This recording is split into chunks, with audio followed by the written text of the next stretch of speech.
finance business partners in particular should create impact for the business they're supporting by creating better business results, by having satisfied business customers. You say as AI, machine learning, robotics, RPA, whatever, helps us automate a lot of the things that we would manually do in finance. It frees up time to do the data extrapolation, the analysis, finding the right insights, but it should also hopefully give us time to actually go and talk to the business, understand their needs, be able to present and tell that story behind the numbers.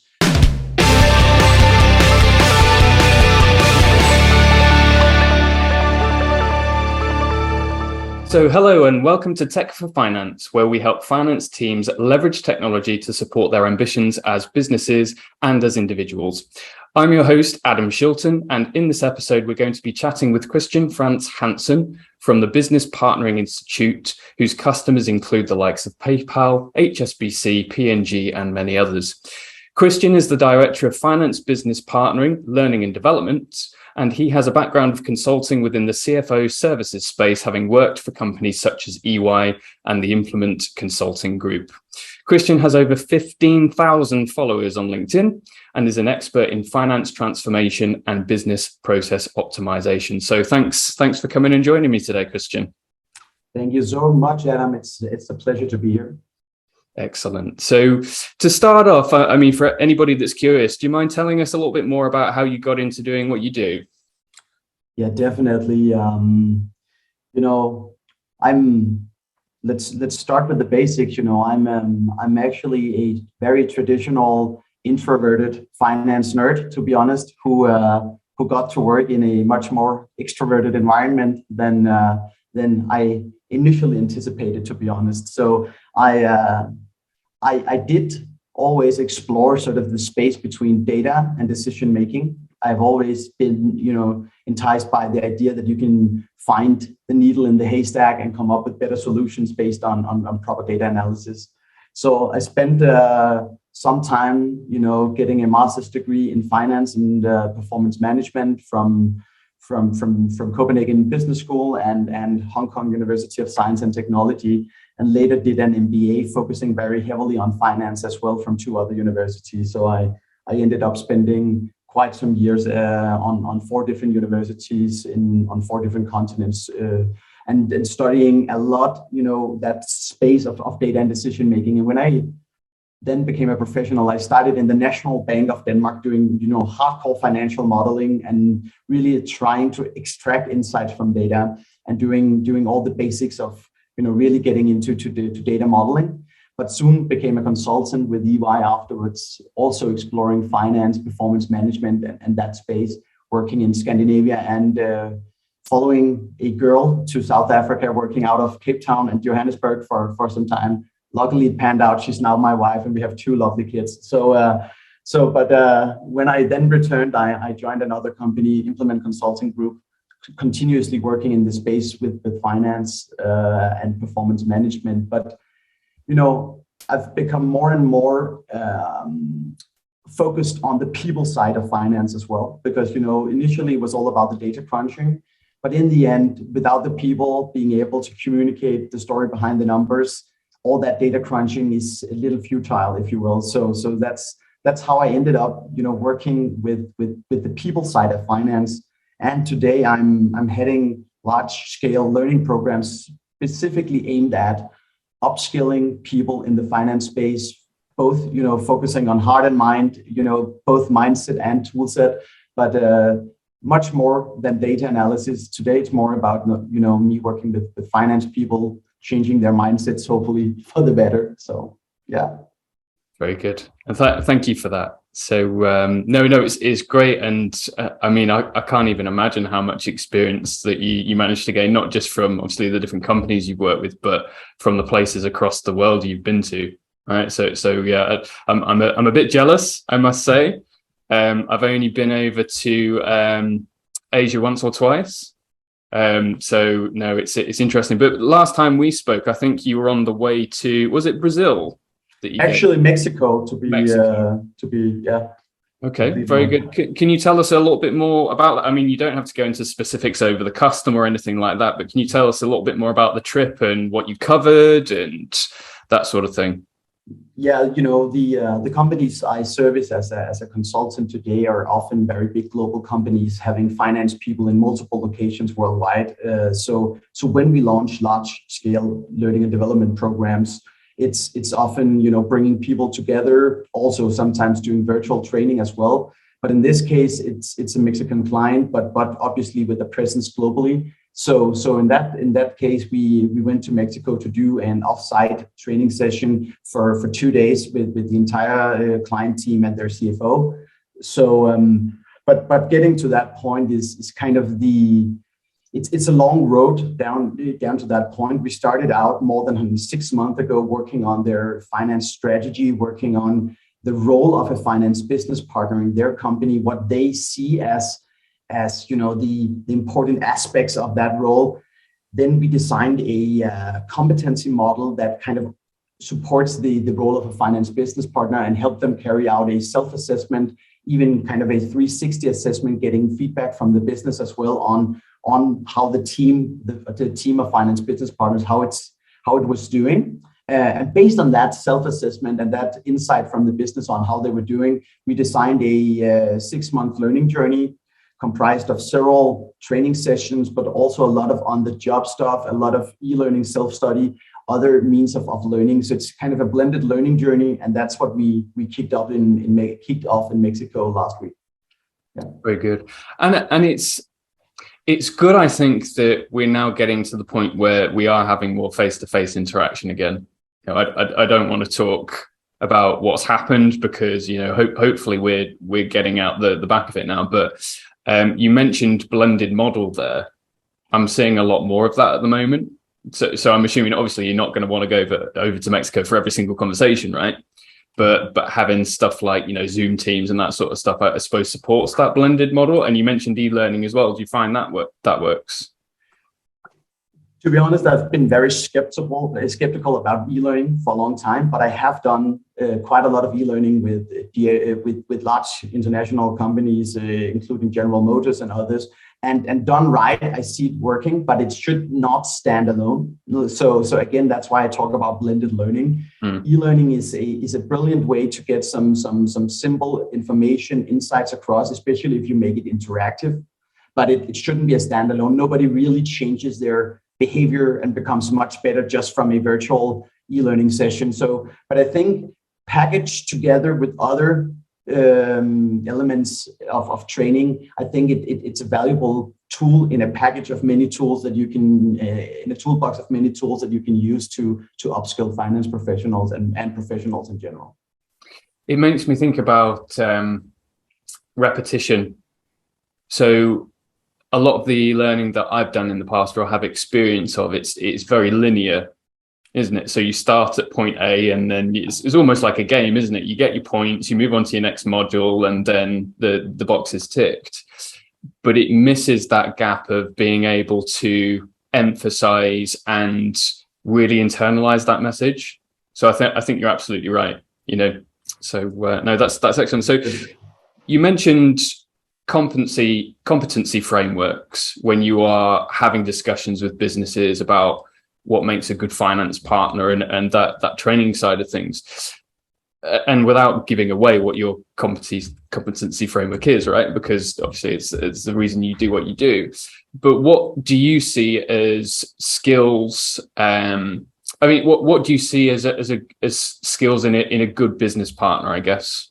Yeah, I think that's a great question. And to be quite frank, I really believe in sharing. So we don't, at least at Business Partnering Institute, we don't believe in sitting too much on our intellectual property. So we share quite a lot on LinkedIn about this as well. So we've built and really refined by now a model surrounded by supporting what we call the impact equation, believing that finance professionals, finance business partners in particular, should create impact for the business they're supporting by creating better business results, by having satisfied business customers. So impact is the goal, but the way we do that is an equation where it's basically insights times influence. And insights is what we typically do as finance people. That's where we derive new perspectives from data analysis and all the stuff that we're really good at as finance people. But as I mentioned earlier, those insights are worth very little if we are not able to influence anybody in the business to take action based on the insights. So we have this balance between insights on one side, but also the ability to influence people to act on those insights. And that, those two elements, that is what equates to impact, if you will. And our competency model actually builds on that. So under each of the elements, insights and influence, we've built a comprehensive 12 skill competency model, if you will. Under the insights piece, we have some technical abilities around data analysis and stuff like that. But we also have some business insights to really derive relevant insights. You need to understand the business model. You need to have kind of an idea about strategy and how strategy works, stuff like that. But on the influence side, on the other hand, that's more I don't like to call it soft skills, but the people skills. And that's where we have both, influencing skills, partnering skills. It's all about communication, but also a little bit about self-leadership and team leadership. Even without, the formal authority, you need to have some leadership skills in order to drive things forward and make change happen as a finance business partner. So those are some of the things, but, the key point is you need to be both able to derive insights and influence stakeholders to actually make something happen. That makes sense. And coming back to what you said right at the very beginning, you started life as an introvert, a bit of an introvert, right? Definitely. And some might argue that the ability to influence as an introvert can be a bit difficult for some people. So when you look at your training, is influence a difficult skill to train on, or is it simpler than people might think, especially if they consider themselves an introvert? That's a great question, and knowing the finance community, most are more like me than so it's not it's something we sometimes struggle with as finance professionals. I am generalizing a little bit here, but if you were to sort of balance, and I've done this survey many times, people tend to struggle more with the influencing piece than the insights piece as finance professionals. Yes.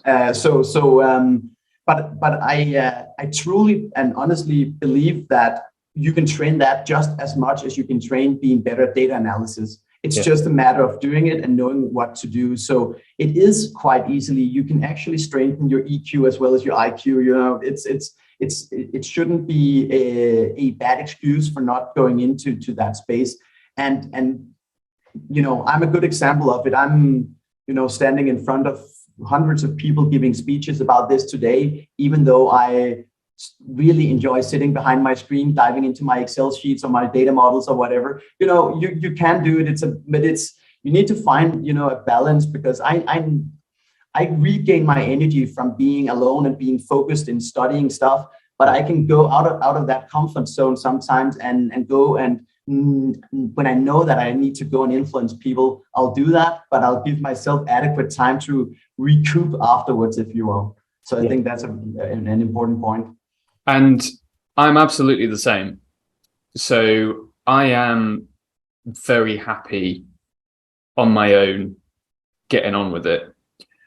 And I can't remember what I was listening to, but when people summarized energy and the concept of introvert, extrovert, I think the best example I got given was, if you go to a party, the introvert would very quickly lose energy levels because they don't do well with having to manage conversations between multiple people. It is energy sapping. Whereas an extrovert, they thrive on it. So it's the inverse. Yeah. So the extrovert soaks up doesn't mean that as an introvert, you don't like other people, but as you say, it's about the way that you reset and you regain that energy, right? I think that's a brilliant point. Yeah. But no, it's great. And if you can train people, especially on the EQ side, when it comes to that influence piece, then I think that's a really good area to focus on. Yeah. And I totally agree. And I I'm quite keen on the concept of storytelling as well. And you're nodding your head there. But another conversation that I had said that one of the arts, and you can correct me if I'm wrong, especially with finance teams that are very data driven, is the ability to communicate that data to non-finance professionals. So we're in the same territory there, right? But to tell that story and to get that data across, you do need to have those influential skills within the organization. I think it's, yeah, definitely it's such an important skill. Like being the good data storyteller is at the core of a finance business partner to me. So I fully agree. But the thing is, being a little more introverted, sometimes combined with a bit more detail orientation, if you will, is sometimes really good when it comes to this, because you're a bit more aware of the words you use, the story you tell. So you might be, you might put more emphasis to the way you present your things. If you're, extroverted and you love talking to people, you might use a lot of words, and it might not always be the best way to present your data. So I think there is a definite space where good data storytelling and introversion kind of overlaps, because some of the you can easily be a good data storyteller without being the most extroverted person, definitely. Absolutely, because any story you tell, especially when it comes to making important business decisions, has to be well-founded. Yeah, and I'm not saying all extroverts have a tendency just to blurt out gut feel and information that's not accurate. But I think you're completely right. If you do have that good combination of balance and storytelling, not only are you able to get the point across, but because you've done your research and it's founded on accurate data, that the story you're telling is true, as opposed to just something that's based on gut feel. Agreed. And it is definitely, and that's essentially the core of that impact equation I talked about. Knowing your insights, having done your analysis, having that foundation balanced with the ability to influence through good data storytelling and the ability to create, trusted partnerships and good relations with the business. So that balance is exactly what you're talking into here. And so I really believe in that. Thank you. So moving on a little bit then, and again, feel free to correct me if I'm wrong, but the concept of the finance business partner, I'm seeing, to me, it's building more momentum now. So when you go back 5-10 years ago, when I, sort of started work, speaking with finance teams and that sort of stuff, it wasn't a role that we would come across very often. But I think, and I don't know whether it's because we've now got systems that give us better data to the point where we've got people that can be more partners to the business. So it'd be good to get your view on that. Why do you think that there is more presence and more recognition of finance business partners now compared to where we were 5 to 10 years ago? I think that's a really great question. I think I recently read an article that said that the first article ever that came out talking about the move from bean counter to business partner was already back in 85 or something, the same year as Windows launched its first Windows 1.0 and the first .com webpage was launched, right? So a long time ago. So we have been talking about this for more than 5 and 10 years. We've been talking about this for 40 years to some extent, right? And we still see articles boosting that idea of going from bean counter to business partner. But I do agree that within the last 5 and 10 years, it has seen some kind of exponential growth, and finance business partnering is more and more a concrete concept and often also a concrete role in many companies, where business partnering was more sort of a mindset, something that everybody in finance did on top of their normal jobs earlier. So, but you do see more designated finance business partner jobs today. I'm not saying that all of them actually do what I believe to be finance business partnering, but the title is becoming much more prominent. And I think, the idea even if it's old, it's still very valid, and it's just becoming more and more important. And as you say, as AI, machine learning, robotics, RPA, whatever, helps us automate a lot of the things that we would manually do in finance, it frees up time to do the data extrapolation, the analysis, finding the right insights, but it should also hopefully give us time to actually go and talk to the business, understand their needs, be able to present and tell that story behind the numbers. So yeah, it's partially driven by the technological advances, but I think it's also a matter of businesses starting to recognize that finance is sitting on such a vast amount of information that it's a strategic advantage to have finance business partners that can help you, because they literally know stuff about the business that nobody else does. So yeah. Absolutely right. And so sometimes finance can be the underdogs in the organization, especially the way that they are perceived to the wider business. You pay the salaries, you sort the expenses, but a lot of people don't appreciate it is a lot more than that. And going back to your point about the emergence of the role of the finance business partner, I think I'd be inclined to agree that a long time ago, maybe it was just assumed that business partnering was included in the role of senior finance individual. But maybe it's now, it's not that it didn't exist before, it's the fact that we are now giving it more of a label. We are actively going out and saying, as opposed to finding a senior finance individual who could also be a business partner, we're now saying this is a specific role that we want to fulfill. We have the tools, we have the data, we need somebody to come in, take that and tell the story about what that means to the business. So I think that's fair. And I think another aspect is that previously the CFO, the top finance people in an organization, they have always to some extent acted as finance business partners to the CEO and other parts of the business. But it seems like that role is kind of cascading down through the hierarchy. So you see finance business partners at more or less all levels of the organization now as well. So I think we talk about thinking like the CFO or thinking like the CEO sometimes, actually taking responsibility for the entire business, and that's part of business partnering as well. So it's cascading down through the finance organization, I believe. Great. So we've talked a bit about data storytelling. So from your experience, what do you class as good data? What sort of data do you think is useful to a finance business partner? I think that's a really good question, because I often see finance people getting a little bit too focused on what's available in the system. So if I can extract it from the ERP, then that's good.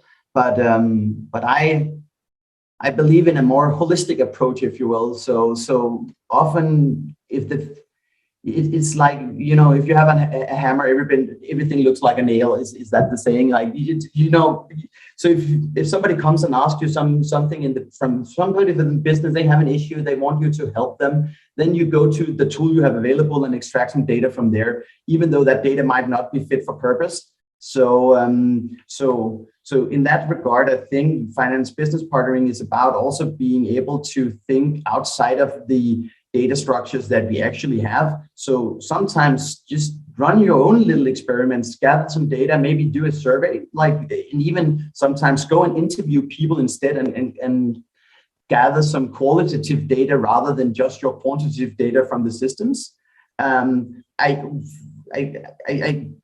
astounded how little finance people do that. Why don't we go and ask people, like do interviews and do questionnaires and actually gather insights from the business by interviewing people instead of just looking at the numbers, if you will, in the system. So I think we need to take a little bit of a more holistic approach to data and data sources if we want to become really good finance business partners.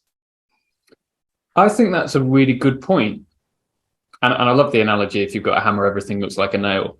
But yeah, I think systems and data are there, well, for a purpose.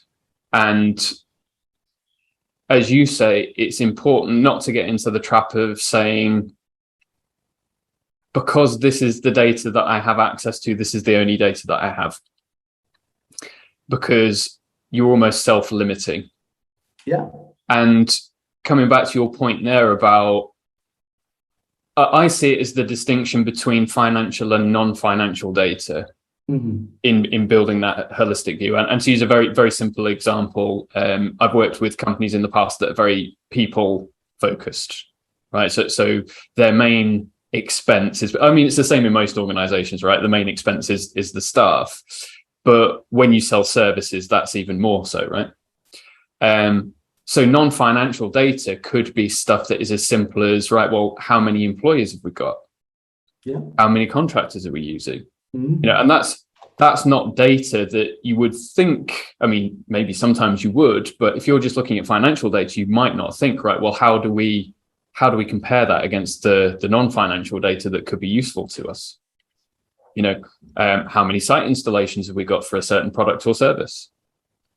I think that's a great, you're entirely correct. And in the end, what you're trying to do is to solve a business problem. Somebody from the business has a problem that you're trying to solve. That's at least the goal as a finance business partner. So you shouldn't get bogged down by what's in your system. You need to figure out, what do I need to know? What would have to be true for this, for me to solve this problem, if you will, or so I think it's important to really focus on not getting too stuck with the data you have available, but think about what data would I need in order to solve this problem. So. Yeah, that's it. So what decisions do we need to make, forgetting about data? Exactly. What would be useful to us as a business to be able to track? Let's backfill as opposed to work with what we've got. Yeah, it's I mean, cheesy term, but bigger picture thinking, right? Yeah, exactly. How do we essentially put ourselves in the future? And I had a discussion about this on my last podcast when we were talking about automation and not being stuck within your current workflow, actually thinking about what that future needs to be and then working back from there. So I think it's a very valid point. Start with the problem you're trying to solve, the decision you need to make, and then go back from there rather than start with data, right? So we're teaching a lot of classes on structured problem solving and being more clear on what is it that we're trying to solve, and spending adequate time with your business stakeholders before you start your analysis, getting to the point where you fully understand the problem you're trying to solve, scope it, because when you know your problem, your analysis becomes so much easier. Otherwise, you'll end up spending so much time trying to solve something that you don't really understand. So that point of really, understand the problem you're trying to solve at a comprehensive level. Do that root cause analysis and all of that before you start, before you even open your Excel sheet or whatever data source you might look into. So yeah, and again, that ties back into the point that you raised earlier about influence, because you could spend hours and hours at your desk, as you say, filtering through spreadsheets and trying to find trends and so on and so forth. But if you've not had a wider conversation with the business, if you haven't gained the perspective of other team members, then you're almost having to mind read. You're almost having to guess what other people are wanting to see, whereas sometimes it's simpler just to ask the question. Yeah, exactly. I've often spent hours and hours and days as a young consultant building elaborate financial models, and I thought that I had done something amazing and my VBA code was glorious, but when I showed it to the stakeholder, a lot of things were not what they anticipated, and I would have to go back and redo a lot of stuff. So I could have skipped a lot of work hours. I saved a lot of time by just asking the right questions early on in the process. But that's how you learn, right? But so I know from experience. Yeah, very good. So we've mentioned Excel a couple of times there, and I know, I mean, everybody loves a good Excel spreadsheet, right? Despite what people say about trying to get rid of spreadsheets, I think that there is a time and a place, and sometimes it can be a very useful. I mean, Excel, Google Sheets, a spreadsheet, right? That's what. Yeah.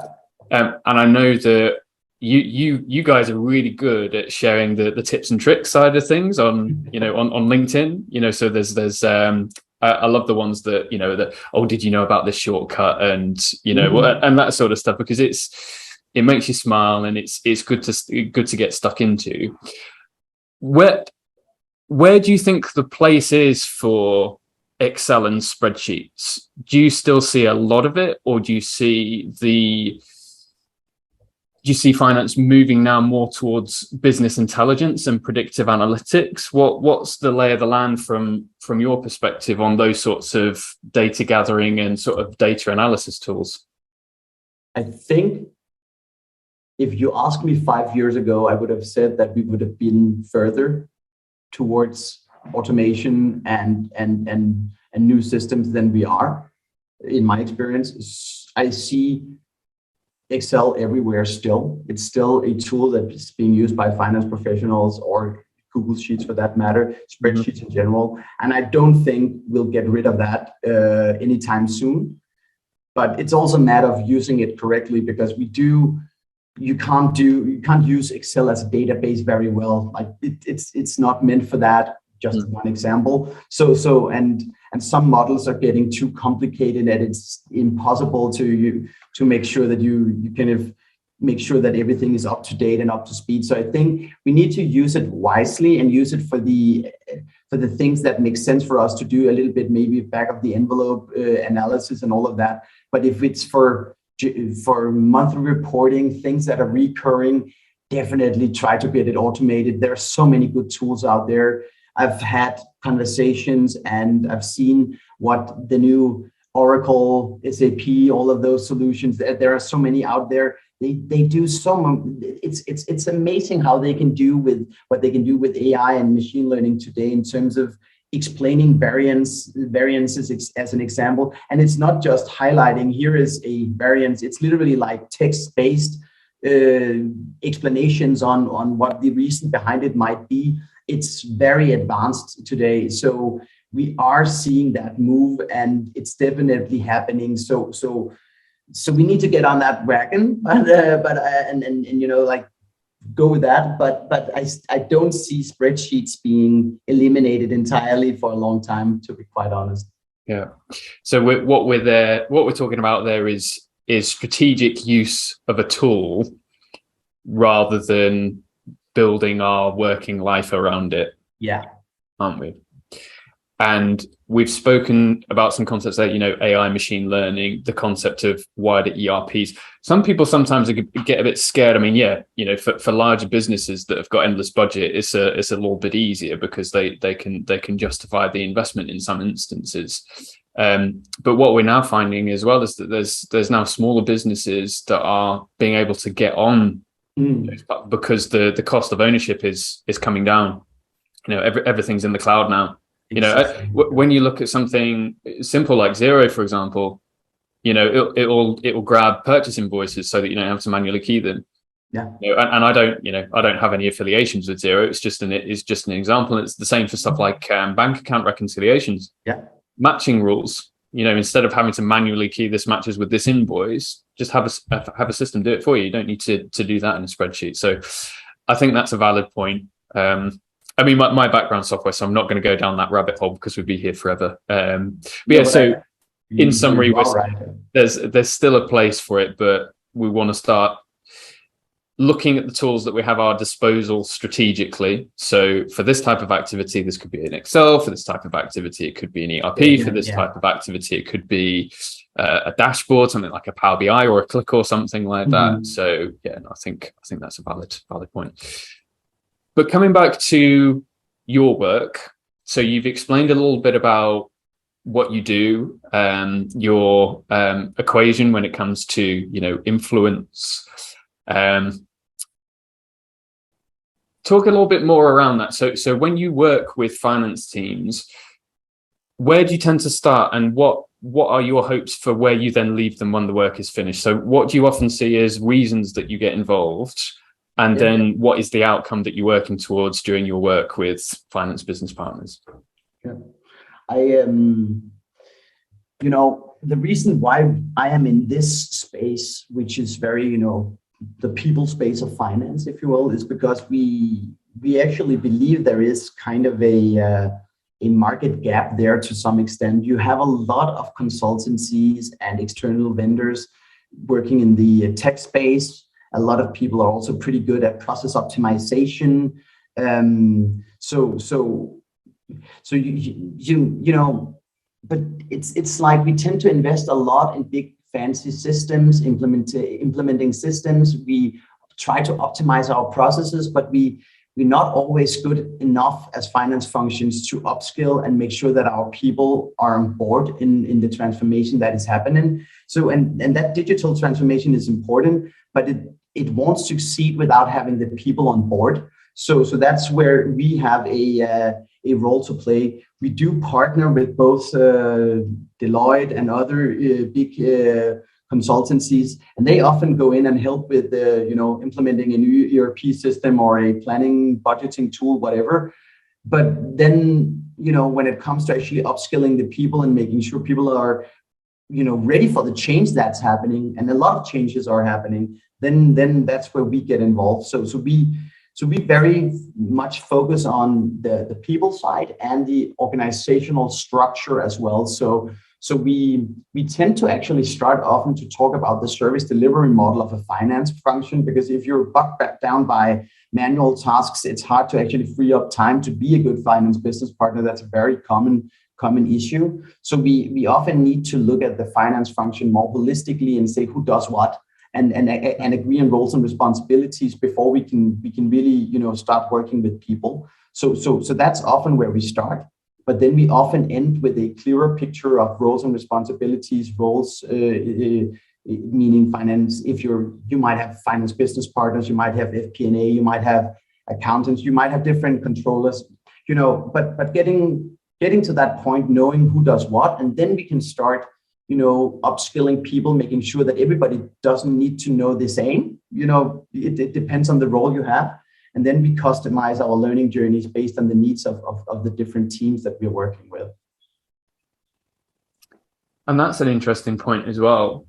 And again, it ties to some recent conversations I've had, because when you look at the modern workplace, everybody's so busy. Everybody's doing the jobs of 3 or 4 different people in some instances. So from the work you do, how often do you see that you've got, and we won't give them a label, just say a senior finance professional that actually has multiple roles? Is it quite common that you need to actually be quite straightforward and say, right, well, at the moment you're trying to do the jobs of 3 or 4 people, so why don't you just focus on this because you're really good at that? How often do you see that sort of thing? But I see that quite often. And to be quite frank, I don't think it works. I don't think it's an effective way of working. So especially in large organizations, you need to have a operating model and a service delivery model and a finance function that divides the responsibilities, obviously. And I do often see people being, doing month-end close, but also wanting to go and be business partners. And it's good to have. You need to have your foundation in place as a finance business partner. So you need to be in the numbers and know the numbers and all of that. But again, you can't both do reconciliations and debit credit and then be out there influencing the business.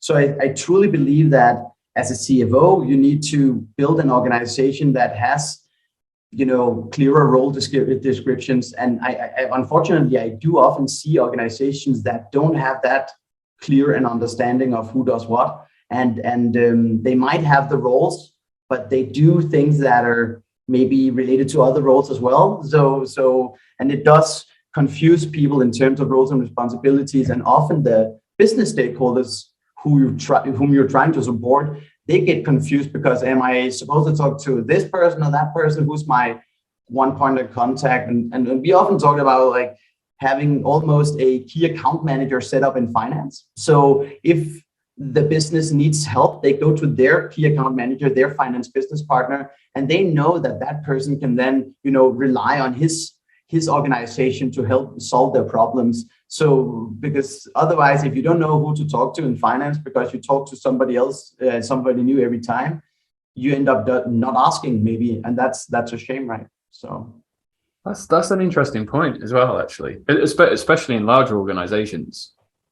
For this division of the business, who do we actually need to speak to?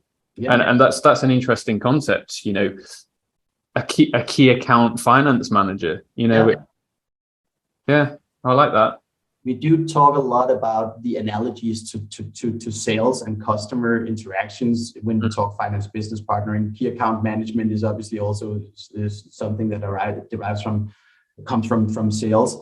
But it is, in my opinion, if you're a good finance business partner, you do have customers. They're internal customers. It's people in the business, but you're servicing them. You're providing a product and then a service to them. So you need to see them that way, and you need to understand the needs of your customers in the same way. So we often also introduce a net promoter score almost, so a finance net promoter score. So ask people in the business, are you happy with what we're doing? Get some feedback.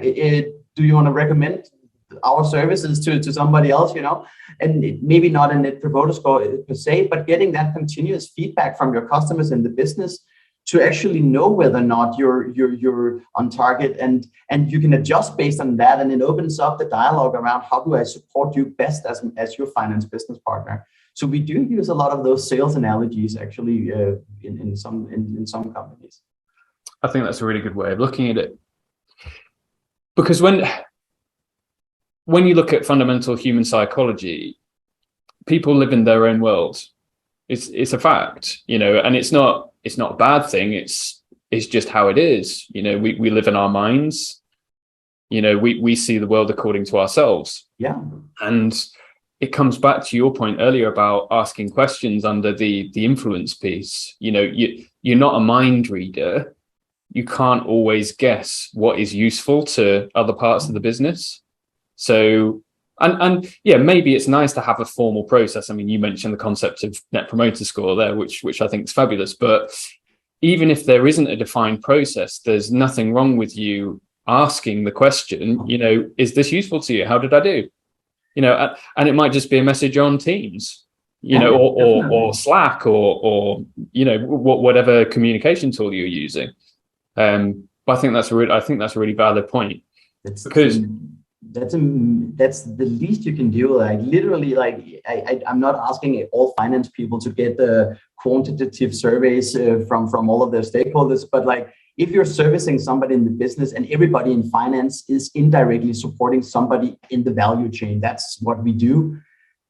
At least have quarterly meetings where you reflect on your collaboration and ask for feedback on how you can do better. That's the least you can do, I think, and maybe even more frequently than that. The best business partners I've seen in finance, they're so close to their stakeholders that they have dialogues like that on a weekly basis, almost on how do we work together the best possible way. So so I think that's important. Remember that you have customers that you're serving, and your success depends on their success, if you will.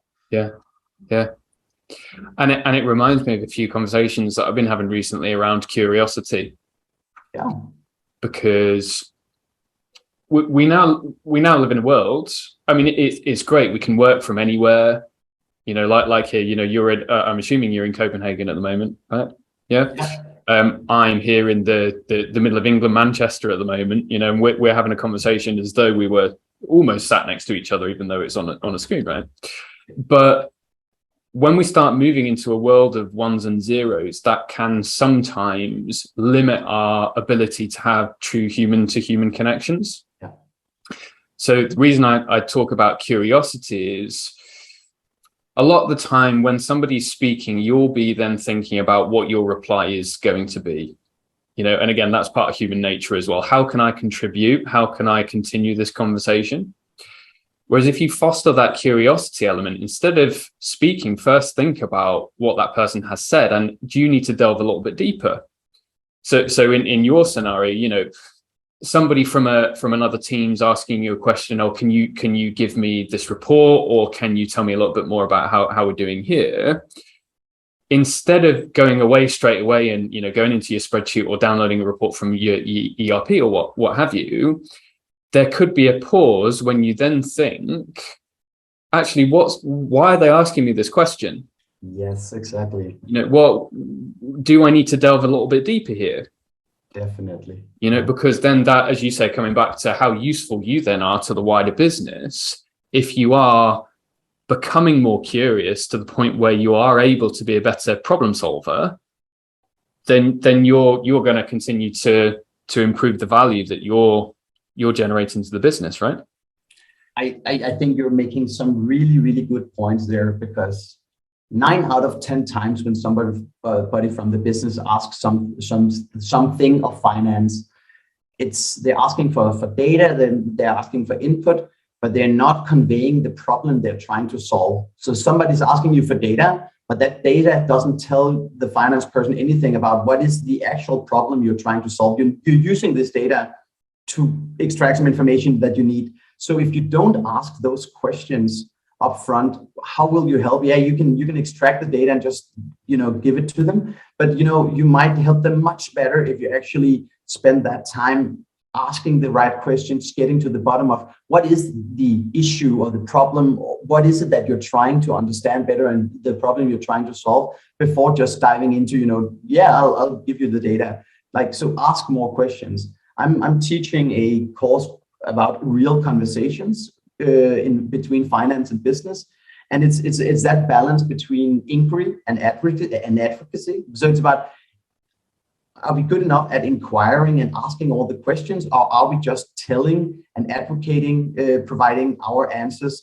And very often, especially if you want people to buy into an idea, asking the questions, getting them to realize the same points as you might be able to tell them, is much more effective. That makes the ideas their own, and they are much more likely to act on it that way. So it's, ask more than you tell, basically, is just very important as a finance business. We tend to believe that we are here to only advocate, we're here to provide answers, but it's not the case. We're also here to help the business understand what they're trying to, their problems better. So it's a mistake if we think that we also always need to have the answers, because we should be asking more questions than providing answers in many cases, actually.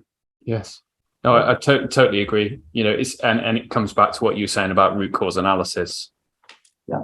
The more curious you can be, the more you can uncover the thought process that's gone into asking that question, the better you're able to advise.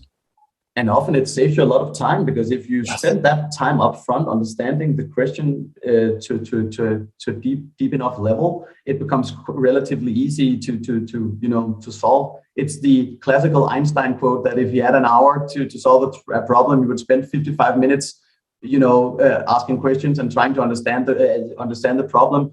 Because when he knows the problem deep enough, like, you only need 5 minutes to solve it, because then the solution is obvious, right? So being explorative and staying explorative longer is a really good advice, I believe. So yeah, well, it definitely saves the emails backwards and forwards, right? Send me this report. Oh, sorry, can I have that with this? Oh, can I have that with this instead?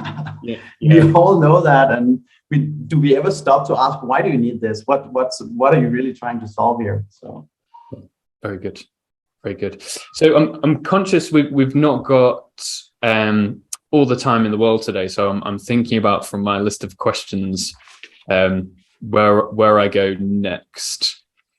Okay, so I suppose useful for people. So have you got any resources that you tend to rely on, for people that are thinking about developing business partner skills? Obviously they can come to you, and have that conversation, right? But when you look at the sort of knowledge bases and the areas where you point people towards if they are thinking more seriously about how they become a better business partner, are there any resources that you'd recommend? Yeah, I think if you're at the start of your journey, get the foundations right, and you need, as a finance professional, to be good with data and analysis. So start there, but really quickly move into work that also forces you to build your people skills and work on that. So I think don't only read the articles about data modeling, also read the articles about how you build trusted relationships and how to become a better leader. It will help you down the line. So So I think there's a lot of good resources out there that you can use. I particularly use the APQC benchmarking, as a source of knowledge. They have much more than just benchmarks, so I think that's pretty good. And but I also think the classical Harvard Business Review articles about leadership and how to influence people, those are very valid points. And so I'm following that intensely as well so those are not your average finance resources necessarily. It's more about being a good leader, being a good professional, if you will. So no, that's a fair point as well. Yeah, that's a fair point. If you were to cast an eye to the future, and it doesn't specifically have to relate to finance business partners, it could just relate to finance or even business in general. How, and you might not be able to say, but how do you predict roles are likely to evolve? How do you think this space is going to evolve into the future? I think we keep saying that everything will change a lot, and it hasn't felt like that to a lot of people. But research does still show that 50% of current jobs will be eliminated entirely within the next 20 years, and 85% of jobs in just 10 years might not even exist today. So things are changing up rapidly, and our roles are changing a lot. And I know it's cliche, but it is happening. It definitely is. And I do see, we talked about all the tech here as well, AI, RPA, machine learning, etc. I do see some quantum leaps happening pretty soon. Like, it is an exponential growth. So people said that we'll be automated 10 years ago. It didn't happen. That doesn't mean it won't happen in the next 10 years. Yeah. I honestly see a lot of jobs changing significantly due to some quantum leaps in technology soon. So and especially in finance functions, some of the manual stuff, if you're still doing manual work, you need to upskill, because it will be automated. It is as easy as that, to be honest. Yeah. So I do see quite a lot of changes happening. I was talking about maybe accountants being the first digital refugees, because the classical accountant role will change a lot. At least that's predicted by studies after study at the moment. So let's see, but I do see a lot of changes happening due to primarily the advances in tech. Yeah, and I think you're right to focus on the upskilling. Yeah. When I look at this, I think in terms of repurposing rather than replacing. Definitely. Yeah. I think roles will disappear, but I don't necessarily think that people will be made redundant or get fired. Me neither. But moving into the future, I believe there won't be a role for stuff like an expense admin, for example, or an AP administrator. Those roles will just cease to exist, because every system will offer it, which then gives people the opportunity to really drive business forward. Yeah, because you have the skills to take what the systems are doing, and as we've discussed earlier, tell the story, and then identify ways that, how as a business can we break into new markets? How can we diversify? There's no harm in having more people thinking more strategically. No, definitely. That's just my view anyway. Yeah, so that's also where I see, like, people will not necessarily be fired, and a lot of the people sitting in those roles today have a great foundation and a lot of skills. It's just a matter of adding maybe a little more, some skills related to being more strategic, maybe being a little more, thinking more holistically about the business rather than just the finance function. So yeah. I think everybody needs to think about how they can, expand what they already have with new skills as well. But that's modern business life, I believe, for everybody almost. Yeah, absolutely. Yeah, no, very good. So this podcast called Tech for Finance. So the question I'm getting in the habit of asking is, and it doesn't need to relate to work, it could be in your personal life. So do you have an app on your phone, or a piece of software, or a piece of tech? And it doesn't even have to be software. It could be like a gadget, that you couldn't live without. I think it's a fun question. No, but we actually there is a small Danish company called Actimo. They were recently acquired by Kahoot, the bigger software company. And Actimo has an app, or they provide an app that you can customize. So I've developed a training app for the clients that I work with. So we do all these physical and virtual training sessions, but we also then have an app where we can have a community. It's almost like a social media platform for training, and we can interact and remind each other of how the things we learn in training modules. We can try that out in our daily work and share with the team in there. So it's great to see how you can build a community in that app virtually with people from all over the world who have the common thing is they're part of a function. They've been through some training together, and then they share their insights on that platform in a community. So I'm really happy with that at the moment. It's a lot of fun, and it brings me closer to my clients as well. So anything that brings you closer to your clients is a big tick, eh? So that's ACTIMO. Is that how it's spelled? Actimo. And it's now owned by Kahoot, you said? Yeah. Yeah. Okay. No, that's good. I mean, I've not heard of it before. No. You learn something new every day, so I'll check it out. Yeah. Check it out for sure. But I'll put everything on the show notes. So it will be adamshilton.com/finance business partner. It's the link that we use. But to finish off, where can people find out more about you, Christian? On social, on your website.